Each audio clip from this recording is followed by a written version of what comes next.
Hi everyone, we are continuing our survey of the biological molecules. By point of review, we've just come from talking about the carbohydrates, and we've also proceeded then with talking about the lipids. And if you recall, carbohydrates are anything with the formula CH2O. So for every carbon there are 2 hydrogens and 1 oxygen, and there can be a variety of carbons. So we put N here to refer to, it depends on how many carbons there are. But let's say if there were 5 carbons, you'd have 12 hydrogens and 5 oxygens. If there were 6 carbons, you'd have 12 hydrogens and 6 oxygens. Okay. Carbohydrates, they're chiefly known for their ability as they serve as short-term energy storage. So when I eat my breakfast in the morning, I'll probably consume those carbohydrates and they'll be held as carbohydrates for a while and then perhaps broken down into energy. And if I do not use that energy that's consumed in the carbohydrates, then it gets stored as a long-term storage, and that's what the lipids are mostly known for. So short-term energy storage and long-term energy storage would be the lipids. Remember, lipids are generally made out of hydrocarbons, which are long chains of carbon that are completely full of hydrogen. Okay. Proceeding on then with proteins. Proteins are a polymer just like the carbohydrates and lipids, but instead of using saccharides or fatty acids, as in the case of carbohydrates and lipids, these have a monomer which is called an amino acid. And if you add a bunch of amino acids into a long chain, we call it a protein. Okay. Now, how proteins work is that the amino acids that are used, there's 20 different ones, and because there's 20 different ones, some can have varying chemistry with one another. So, for example, this particular amino acid here might be attracted to this one, and this one over here might be attracted to this one. Okay, so because they have this variation in chemistry, if you let this chain kind of go, they'll automatically fold up into a shape, a three-dimensional shape. And for proteins, it's important to remember that the shape will determine the function of the protein. Okay, and this is just a small example, but in reality, these amino acid chains can be quite long, and when they fold up, they can fold up into pretty complex structures. Proteins have a variety of functions. The first is that they help regulate chemical reactions. The class of proteins that does this are known as enzymes. And for example, an enzyme looks something like this. You have basically some sort of substance, which is called a substrate, and then you have the enzyme. Now the enzyme is going to have what's known as an active site. So that's this little spot that I'm drawing here. And the active site is going to have a shape that fits the substrate. So in this example, maltose, which is a disaccharide, has this particular shape, and that fits nicely into this little shape of the active site of the enzyme. So enzymes are usually pretty specific. They have a certain substrate to which they can bind, and they bind only to that particular substrate. And the way that we usually name an enzyme is that their name is based upon the substrate to which they bind. So for example, this particular one has the active site which will bind maltose, so we would call this enzyme maltase. Okay, the enzymes generally have the last 3 letters as ACE, and then it's just whatever it binds, and then you change the last letters to ACE to signify that it's the enzyme of that particular substrate. Okay, now in either case, the enzyme will help, in this example, break maltose down into 2 individual monomers of glucose. Okay, now you might be at this point be thinking, well, wait a minute, I thought that this was hydrolysis. You know, if you're paying real close attention, you're seeing that this is actually a chemical reaction that we've talked about. You take some sort of polymer, you add some water to it, and it breaks down into its individual monomers, which in this case is glucose. And this would certainly be an example of hydrolysis. And you know, the contrary would be dehydration synthesis.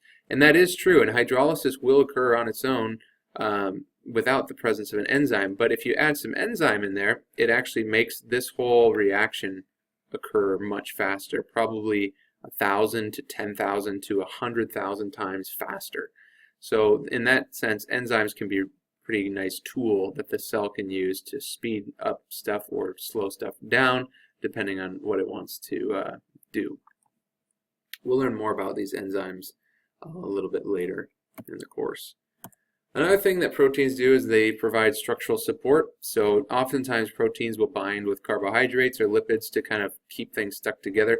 And a perfect example of this is that inside the cell there's a whole system of tubes and rods and spindles known as the cytoskeleton, which give the individual cells their shape. So instead of your cell just being kind of a squishy thing of fat and water, it actually has a little bit of more of a solid shape or structure to it, and that's due to those proteins. There's a whole bunch of other examples where you might see proteins giving some structure to something. Proteins also really help with what's known as transport. And when we say transport, one of the things that comes to mind is the cell membrane. Okay, recall that the cell membrane is made up of phospholipids. And so because it's made up of phospholipids, again, phospholipids are these cute little molecules that have a polar head and a non-polar tail, which is made out of fatty acids. And because the non-polar stuff likes to associate with the non-polar stuff from both the layers, you get a nice hydrophobic region inside the middle of the membrane. Okay, and if you have something that is hydrophilic, which is out here outside of the cell where there's a bunch of water, then that hydrophilic thing has a hard time making it through the hydrophobic part of the membrane. So a workaround is that there's actually these channels inside the membrane into which something that's hydrophilic could pass, and then likewise something inside the cell could pass out. So when we say transport, this is kind of one of the things that we're talking about, that stuff can get into and out of the cell. Another function is chemical signaling, and when we're talking about that, the particular term we use is hormones. Hormones are things that are secreted by one part of the body or one part of the organism, and they can travel to a different part of the organism to exert some sort of effect. So, for example, my pancreas can release a hormone known as insulin, and that insulin can go out into the rest of my body and tell all of the cells in my body to uptake glucose into the cell, so to take sugar out of my blood and put it into their cells. So that's one example there. And then lastly here, they can also be involved in defense. When we're talking about this, we usually come up with, we're talking about these things, antibodies. Antibodies are like little seek and destroy substances which can attach and destroy very specific things, like a very specific strain of bacteria or a very specific virus or whatnot. All right, so those are the different things that proteins do. Let's talk a little bit about what they're made out of. We said they're made out of amino acids, and there are a general structure of an amino acid looks something like this. You have a carbon atom, and then on one side of the amino acid you have a carboxylic functional group, and on the other side you have this group, which, can you tell me which this group is? This is the amino group. And that's fitting because we call these amino acids, okay? Then all of the amino acids, so they're going to have an amino group and a carboxylic group, and then they're going to have a unique side chain which has a special or some sort of special chemical property to it that makes it a certain way, okay? So there are 20 different types of amino acids. They look like this. So all the proteins in your body are made out of 20 different types of amino acids. And in the same way that out of, in the English alphabet we have, I think, 26 letters, and out of those 26 letters you can make almost an infinite array of words. So in the body, out of the 20 amino acids, can we make a nearly infinite array of proteins? Okay. So here they are. You've got glycine, alanine, valine, leucine, methionine, isoleucine, serine, threonine, cysteine, proline, asparagine, glutamine, lysine, arginine, histidine, aspartate, glutamate, phenylalanine, tyrosine, and tryptophan. And this was a biochemistry class, you may have to learn how to draw all of these, but you certainly don't have to learn how to do that in this class. And I'm not even going to ask you to memorize all of these amino acids. But if you really wanted to, you could memorize this one, which is the simplest of all, glycine, just so you could boast about knowing the structure of one amino acid. Its side chain is just a very simple H, and that's it. All right, so those are the different amino acids out there. And what happens is when amino acids bond together, this is what occurs. You have the hydroxyl of one carboxylic group, okay, and the hydrogen of one of the adjacent, the amino acids of one of the adjacent, or the amino groups of one of the adjacent amino acids are attaching together, okay. So this and this, boom, boom, they come together and they form this interesting structure was called a peptide bond. And there's going to be, depending on how many amino acids, a whole bunch of these peptide bonds. And so sometimes when you have an amino acid chain that's formed of many, many amino acids all bound together by peptide bonds, sometimes the name that we use is we call it a polypeptide. And the polypeptide is kind of like another name for a protein, but it generally refers to more of a primitive state of the protein, being the long chain of amino acids before they undergo any sort of shape change. All right, so proteins have a kind of a complex hierarchy of structure to them. The first is that they start off with just a primary structure, which is just nothing more than a link of many amino acids. Now we said that some of these amino acids are going to have a variety of different types of properties to them, which is going to give them kind of a unique assortment of chemical attractions. So like this one might be this one, this one might be attracted to that one, and this one might be attracted to that one, and so on and so forth. Well, based upon these different chemical attractions that the amino acids can have, they can form different structures, which will get us to the secondary structure. Before we get there, though, I just want to point out an example of a primary structure. This is what insulin looks like. And you can see it's just a long chain of one type of amino acids, and then there's another long chain, and the two chains are attached together. It's a very simple protein. Now, the secondary structure is when we get the formation of these two characteristic shapes. The alpha helix, which is kind of like you can think of this being kind of like a coil shape, and the beta pleated sheets, which are just kind of like a more rigid series of folds.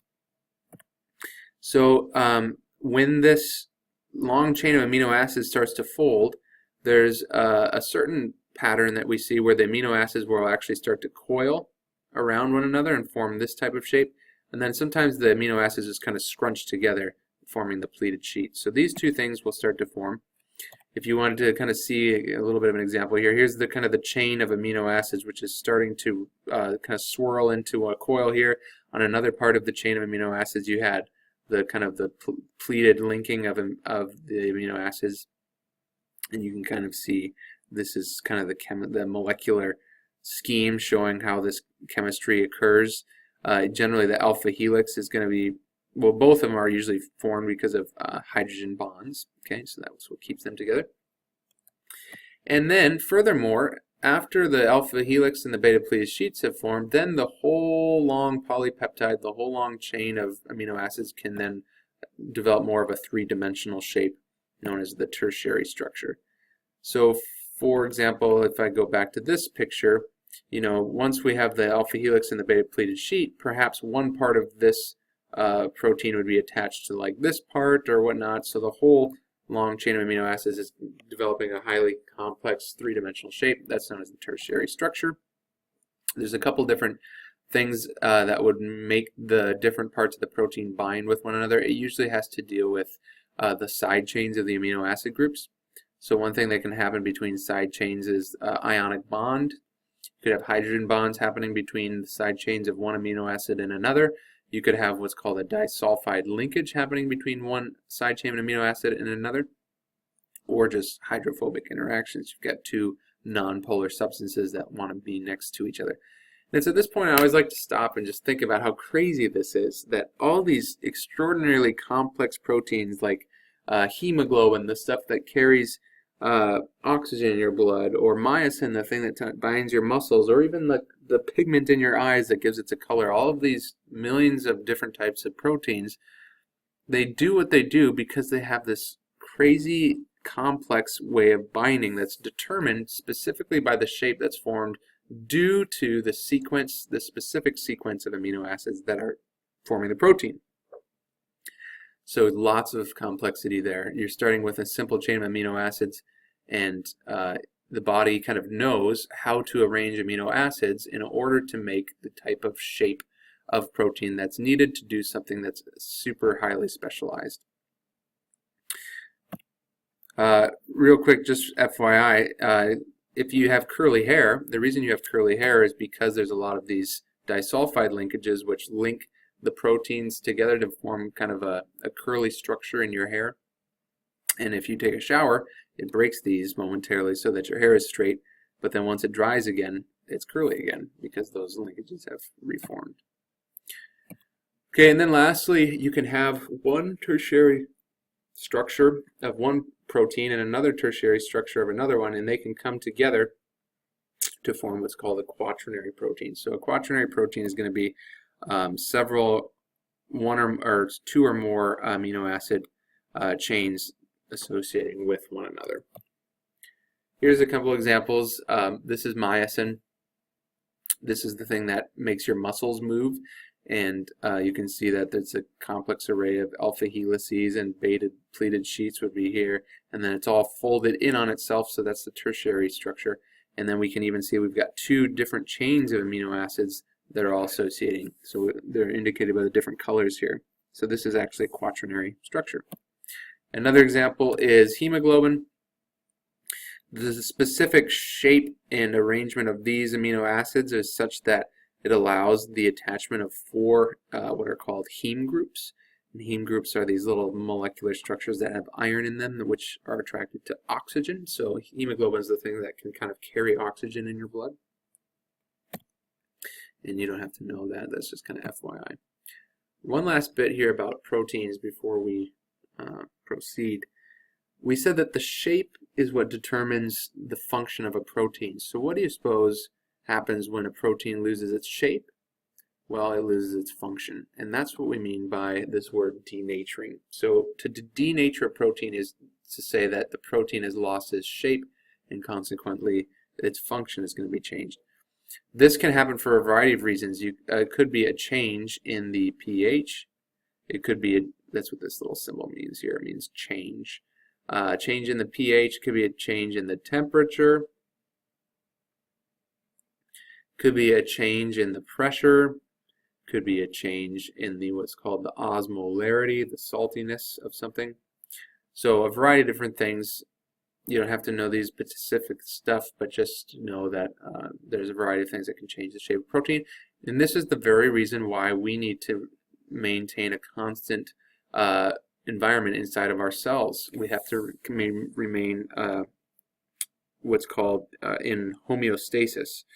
And homeostasis, if you recall from the first chapter, means that we have a constant condition in our body. And that's important because if the pH sways too much, or the temperature changes too much, or the pressure, the osmolarity, any of these things, if they change too much inside of our bodies, then the proteins inside of our cells are going to start to lose their shape and not function anymore. Kind of an interesting example of this is if you ever go to the gym and you're lifting heavy weights, there comes a point at which your muscles are so tired they don't even work anymore. You can't really even move the weight up and down. And what's happening there is as you work out, so there's some acid that's produced in your muscles, and that acid is going to increase the acidity, so it's going to lower the pH, and then suddenly there comes a point at which the proteins in your muscles, they don't function anymore, and so you have to kind of take a break. The pH the acid will clear out, and then your muscles will function again, but sometimes it can be a little painful, and it can take a little while. Another example is this. All right, so this is an egg white right here, and normally if you crack an egg and look at the egg white, it's clear. There's a protein in here called albumin, spelled like this, and when albumin is heated up, it denatures, and so albumin in this example allows light to pass through, but once it's heated up, it does not allow light to pass through because the shape is changed such where it does not let light pass, but instead reflects light, so it appears a white color like this, and it's more stiff and hard. So even there, in a simple example of cooking eggs, are you experiencing the process of denaturing? Alright, so here's a review question for you. What elements are proteins made out of? Give at least 3 examples of types of proteins and their functions. What is the monomer that makes up proteins, and what are the proteins? Why are proteins often called polypeptides? Review the 4 levels of protein structure. Draw and describe each. If one amino acid is changed in a protein, why might this change the function of that protein? And then lastly, what does it mean if a protein has been denatured? Well, go ahead and pause the video and take some time to work through these and see if you can.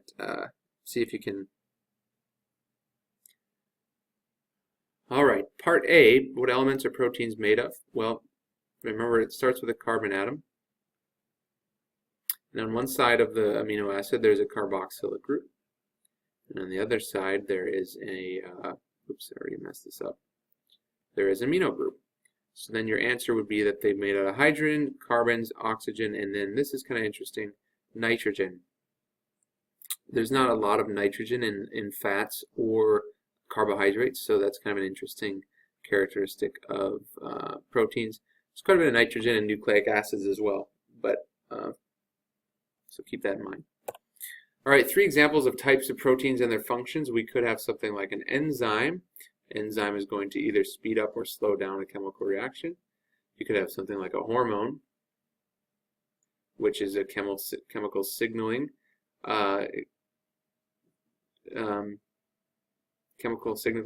molecule. Example of these would be maltase, like we said earlier, or even like lactase. That would be the enzyme which breaks down lactose. The hormone, an example would be insulin, like we mentioned. And then another type of protein could be something like a antibody, which is used for defense, or something like actin, which is going to be the thing that forms the cytoskeleton of the cell. Okay, so some examples there. The monomer that makes up proteins is an amino acid. Proteins are often called polypeptides because of the fact that in between one amino acid and another, there's a special bond called a peptide bond. And when you have a bunch of peptide bonds together, you can call it a polypeptide. The 4 levels of protein structure are the following. You have the primary, and this is just going to be a, I'll draw it over here. This is just going to be a chain of amino acids. You have the secondary, and this means that's the chain of amino acids has started to fold based on the chemistry. So now you're having the emergence of the alpha helices and beta pleated sheets.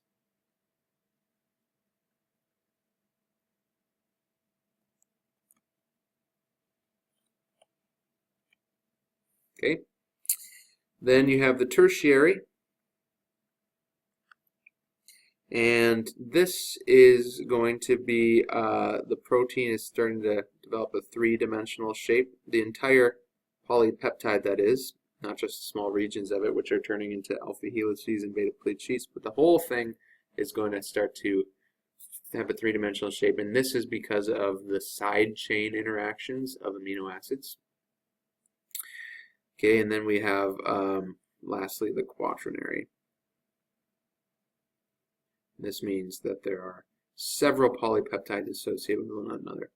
If you care to abbreviate these, oftentimes the abbreviation for primary, secondary, tertiary, and quaternary is the following. It's the number with this little circle on it. So that would mean primary. This means secondary. This means tertiary. And this would mean quaternary. So you're welcome on an exam or something like that to abbreviate those. If you change the amino acid of one protein, why might this change the function of that protein?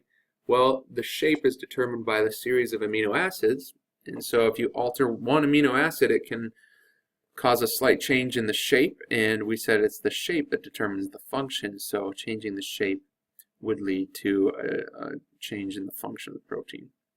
And what does it mean if protein has been denatured? It means that the shape has been changed, either due to temperature, pH, osmolarity, pressure. All right, then on to our last category of the biological molecules, which is the nucleic acids. The nucleic acids are made out of things called nucleotides. So this is the monomer that makes up nucleic acids. Here is what a nucleotide looks like. So again, this is polymer, but each one of these little things in the polymer is a monomer, and in our example of the DNA, that is nucleotides. Here's an example of a series of nucleotides. Each thing that you see here is one nucleotide. So there is one nucleotide. Here is another nucleotide. There's another nucleotide. Okay. And if you look at this, you're going to start to see that each nucleotide has 3 parts to it.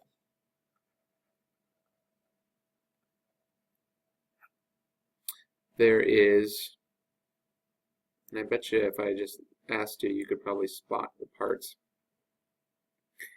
But the first is that there's going to be this thing, and I'm hoping that you all know what that is. That is a phosphate group.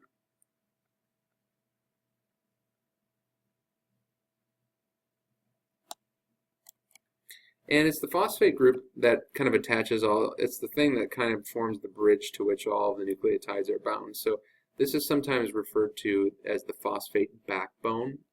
So it can form kind of the backbone of the molecule.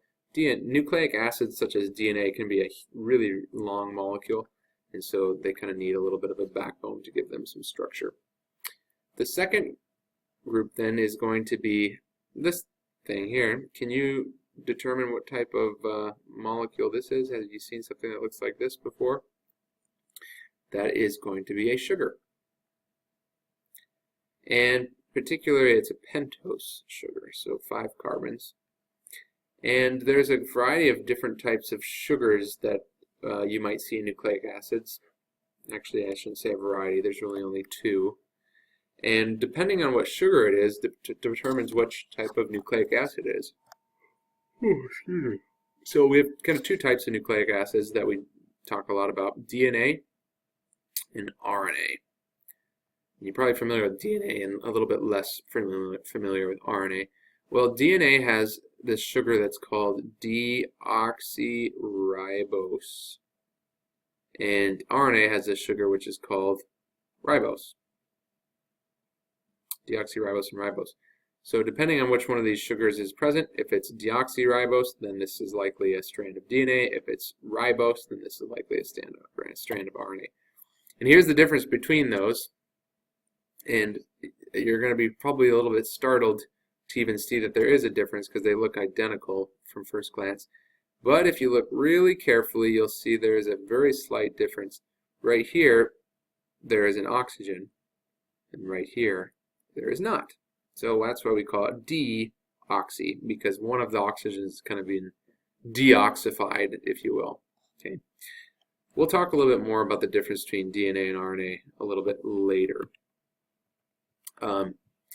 Another thing then that we find on the nucleotides is this last bit here. So these little bits here, these are pretty important. These are called the nitrogenous bases.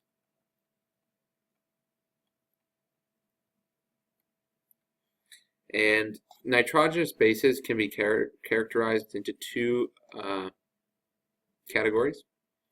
There are the pyrimidines, and there are the purines. The pyrimidines are the C's and the G's, and the purines are the, oh, I already made a mistake.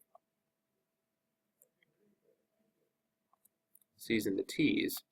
The purines are the A's and the G's. And if you take a look, you can see that the C's and the T's, they just have 1 ring. whereas the G's and the A's, they have 2 rings. Okay, so that's what's different between them. Pyrimidines always pair up with purines on a double strand of nucleic acid, and I'll show you that in a minute. One exception to all of this, when we're talking about DNA, this is the case. When we're talking about RNA, another difference that RNA has is that the T is actually a U. Okay. What these letters stand for is the actual name of the compound. So C stands for cytosine,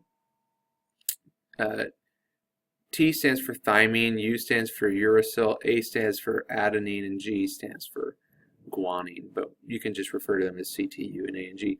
And it's the arrangement of these 4 little letters that stores all of the information required to build your entire body. So it's at this point I like to pause and just think about that for a minute.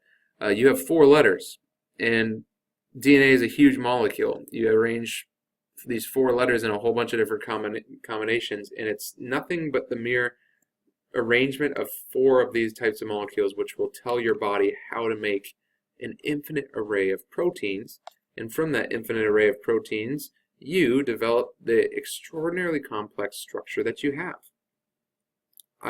This will never cease to amaze me. It's almost so amazing it's hard to even believe it's true. And if you don't think of it in that way, maybe just sit by a tree down by the river someday and just think about nucleotides. All right, moving on. DNA versus RNA.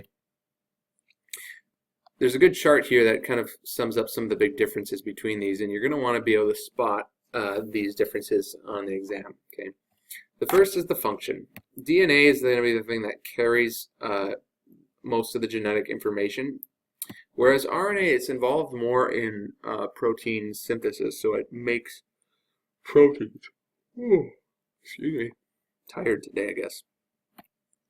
The location of these is that DNA is found in the nucleus of the cell and it stays there. It's a huge molecule and it doesn't really move all that much, whereas RNA can leave the nucleus. Okay, so here's a picture of a cell. Here is the nucleus. Well, you can think of DNA, which is the one that's found in the nucleus, as being kind of like the blueprints to building stuff, and then the stuff that's actually built is proteins. Okay, and out in the cell there's a whole bunch of these special organelles which are called ribosomes, and the ribosomes are the places where protein is made. And we're kind of skipping ahead to chapter 4, but this will be a good intro to it. And how it works is that you have all of the information, the blueprints for how to build the proteins in the nucleus, but that information is stored on such a huge molecule it can't make it out to the place where the proteins are actually built or assembled. So little snippets, little copies of the information stored on DNA need to be made in order and then launched over to the place where protein is made. So that's where we get this type of RNA called messenger RNA. It comes onto the scene. And that messenger RNA is going to leave the nucleus. It's basically just a copy of a small piece of the DNA. And the messenger RNA can then make it out to the ribosomes, where then the instructions can be utilized and turned into an actual product, which is the protein. Okay. We'll talk a whole bunch more about that process in a minute, and also later on in the course. The structure, DNA has the shape of what's called a double helix, whereas RNA is usually single-stranded. I'll tell you what I mean by double helix in just a minute. Sugar, we already said this, DNA's got this sugar called deoxyribose, whereas RNA has a sugar called ribose. And then the pyrimidines are going to be cysteine and thymine, and then, cytosine and thymine, and also cytosine and uracil. So in DNA and RNA, they're a little bit different because RNA does not have thymine. Instead, it has uracil, whereas the purines are exactly the same between the two groups. Okay. All right, so now looking at DNA. DNA is this shape we call the double helix. And to understand a double helix, imagine kind of a ladder. A ladder's got 2 rungs to it, right?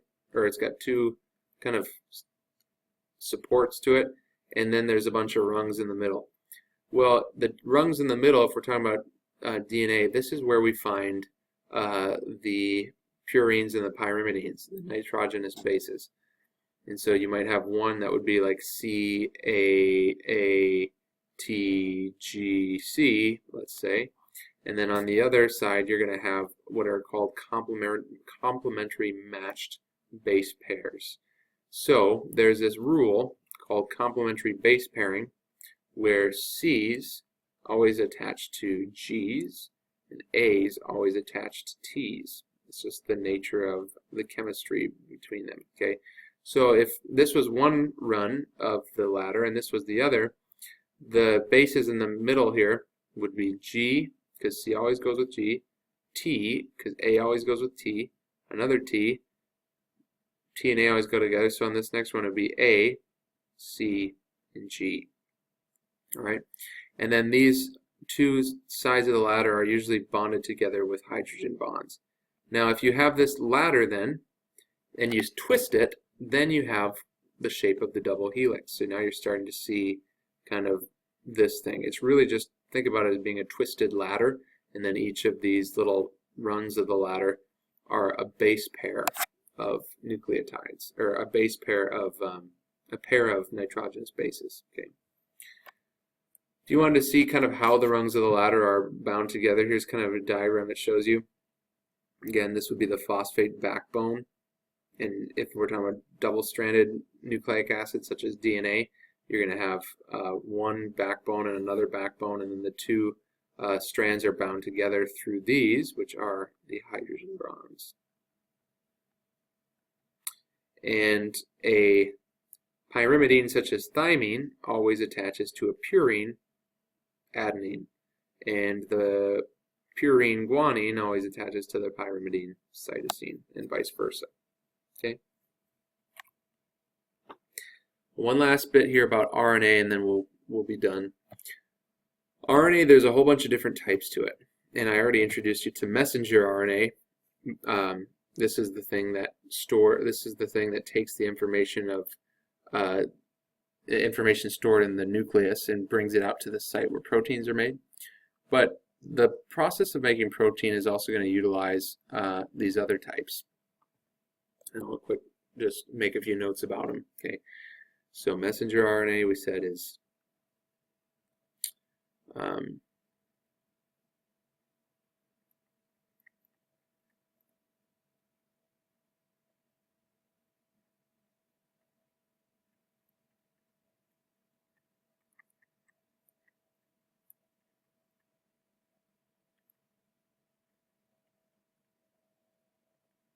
so a way to think about this is it brings the plans, or it brings the information, the blueprints, to the site of protein production, which is the ribosome in the side of the cell. The ribosomal RNA, this is what actually makes or forms the ribosome, which is the thing that makes protein. Transfer RNA is going to be kind of a special molecule because it's really the link between nucleic acids and protein. So the way that a nucleic acid can be used to make a protein is heavily dependent upon the use of these molecules called transfer RNA. Transfer RNA has one side of it that binds to nucleic acid and another side of it that binds to amino acids. And so as the information of DNA is passing through the ribosome, it can figure out what amino acids it needs to bring and attach those to make a big long chain of amino acids. I'll show you a picture of that in a second. And then there's microRNA. This stuff was kind of more recently discovered. It's a little less well understood, but it's basically something that can regulate which proteins are made and not made, because it can bind to stuff and shut genes off and turn off protein production or turn it on.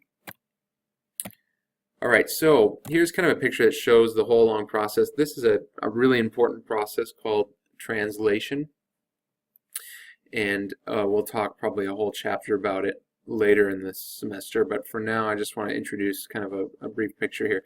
What you're seeing is this is a ribosome. Okay, this is the place where protein is made. And out of that ribosome, you're seeing a growing chain of peptides emerging. So, okay, this is going to be a polypeptide, which will, once it leaves, turn into a protein.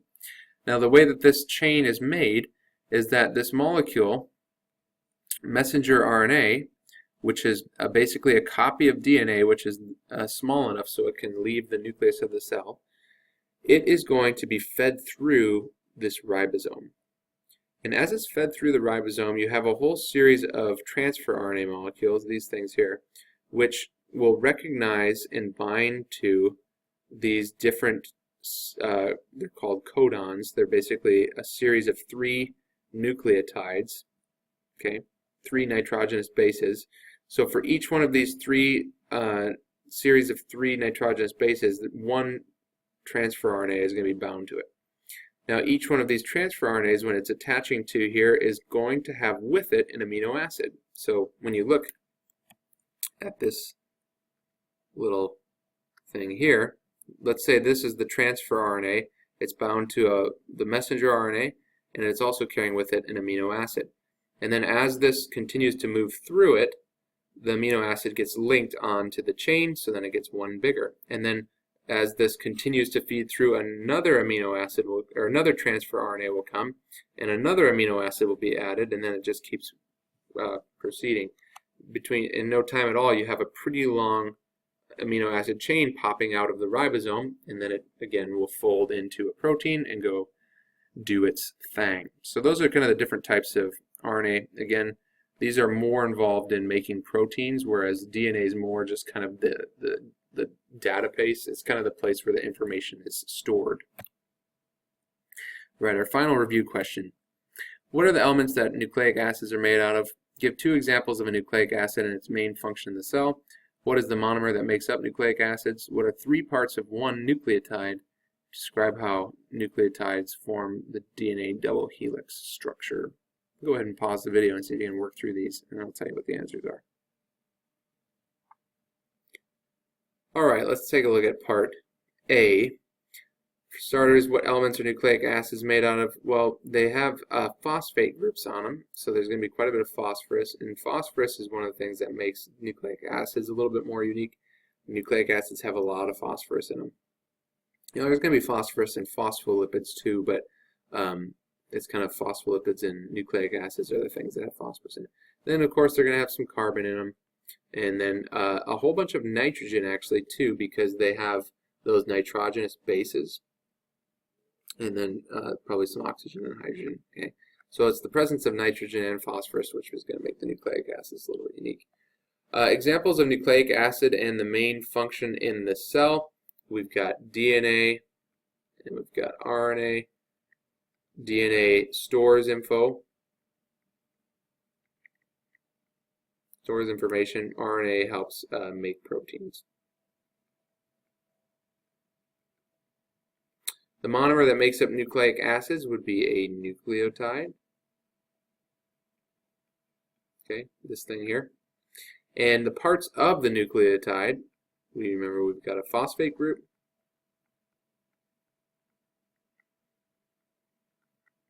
We've got a sugar.